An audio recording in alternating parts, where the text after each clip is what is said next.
Donc là, je suis toujours dans l'onglet Sculpting, je suis passé en Object Mode, mais effectivement, nous ne voyons pas les informations qui nous intéressent. Plutôt que d'aller commencer à modifier toutes les options du Sculpting, je retourne simplement dans le Layout de base.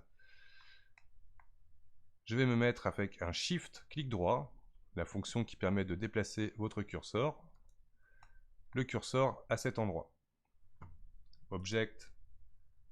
Add Mesh UV Sphere, donc je crée une sphère qui va me permettre de faire un clou.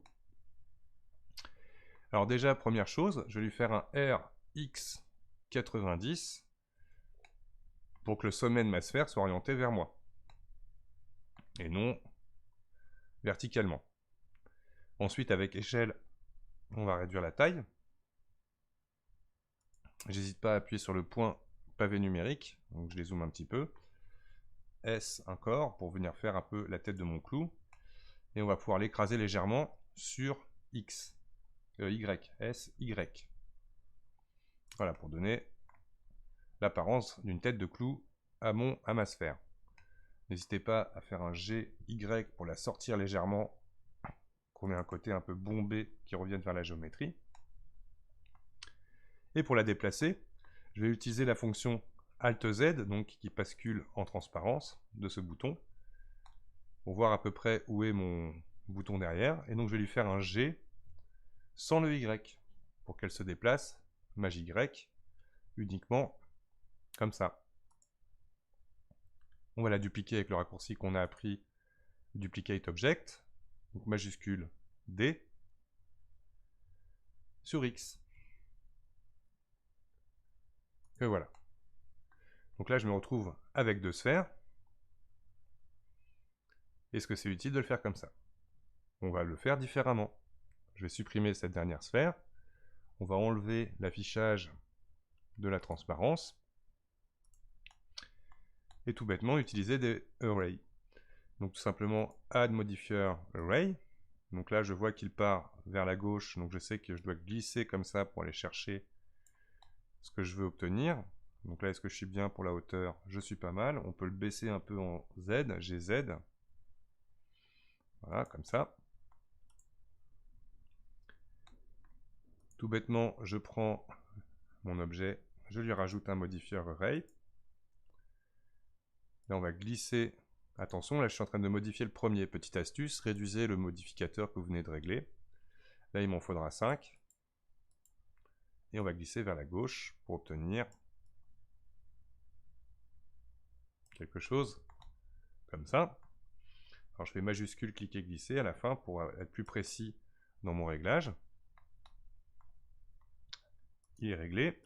Et un nouvel array, ce coup-ci en Z, et 3 fois.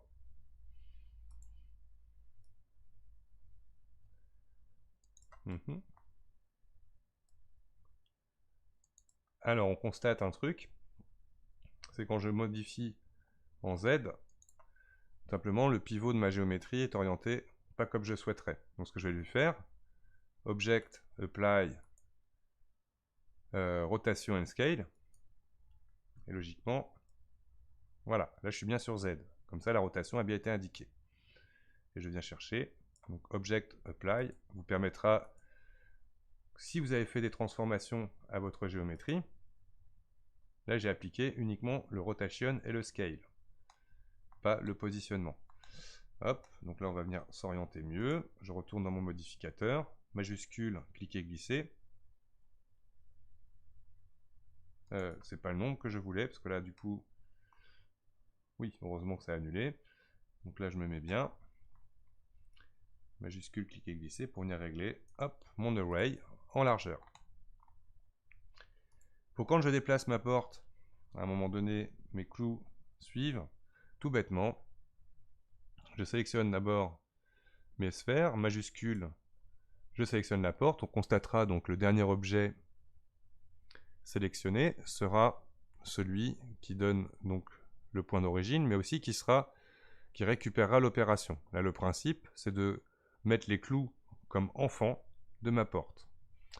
Object, Parent, Object. Le raccourci CTRL-P. Ce qui veut dire que si maintenant je sélectionne ma porte et que je fais G, je vais pouvoir comme ça automatiquement déplacer les clous avec.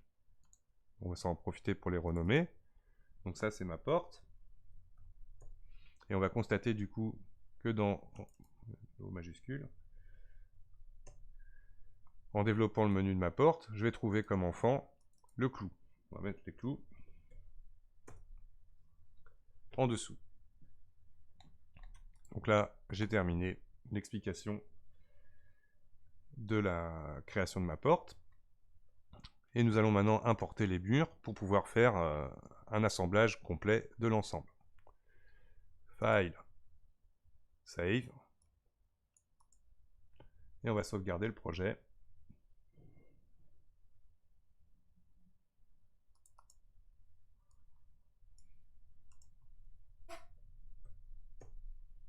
Save Blend File. A tout de suite pour la suite.